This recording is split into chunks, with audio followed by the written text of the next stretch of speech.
A tale of favoritism and redemption. The graduation that broke me. At my sister Elena's college graduation, I sat among family and friends, expecting a celebration of her hard-earned success. She had secured a prestigious job and was embarking on an exciting new chapter. My parents took the stage to honor her, and I braced for their usual praise of Elena, their perfect daughter. What I didn't expect was the public humiliation that followed. In their speech, my parents called Elena their greatest blessing, which was no surprise. She'd always been their favorite. But then they turned their words on me, joking that they should have stopped having children after her. They called second-borns useless, implying I was a burden, a mistake who diverted resources from their golden child. Laughter rippled through the crowd, but I sat frozen, my face burning with shame. No one, not relatives, not friends, acknowledged the cruelty of their words. To them it was just light-hearted banter. This wasn't a one-time jab. Growing up, I lived in Elena's shadow.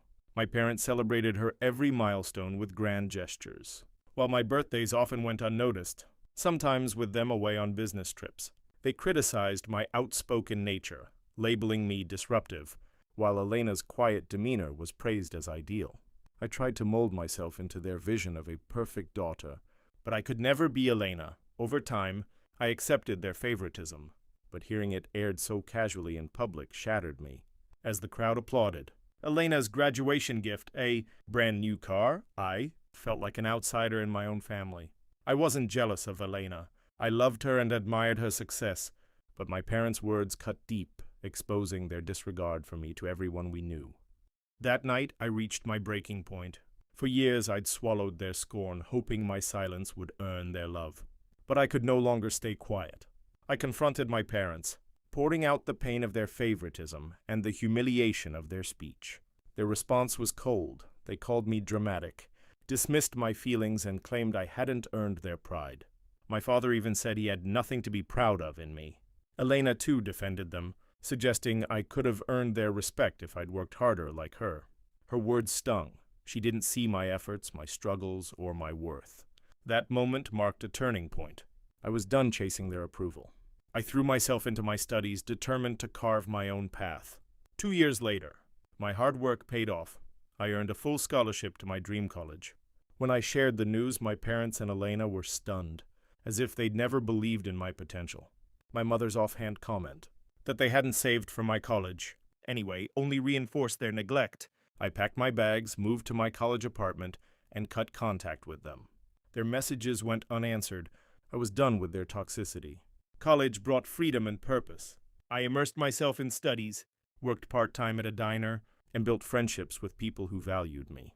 For 3 years, I thrived in my newfound independence, free from my family's judgment. Then, an unexpected email from my parents arrived, urging me to call them with bad news. Despite my resolve, fear gripped me. What if someone was hurt or gone? I called them, bracing for the worst. They revealed that Elena, their perfect daughter, was battling heroin addiction. She'd lost her job, her savings, and her stability. The news shocked me. Elena had always seemed untouchable. But what stunned me more was my parents' reaction.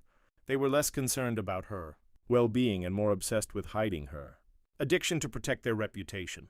Then came the accusation. My father asked if I had introduced Elena to drugs. The suggestion was absurd. I hadn't spoken to her in years and had never touched drugs myself. Yet in their eyes, I was the convenient scapegoat. They begged me to come home to help fix Elena by keeping her under watch, as if I could single-handedly solve her addiction while they preserved their family's image. They rejected my suggestion of professional rehab, terrified of the stigma.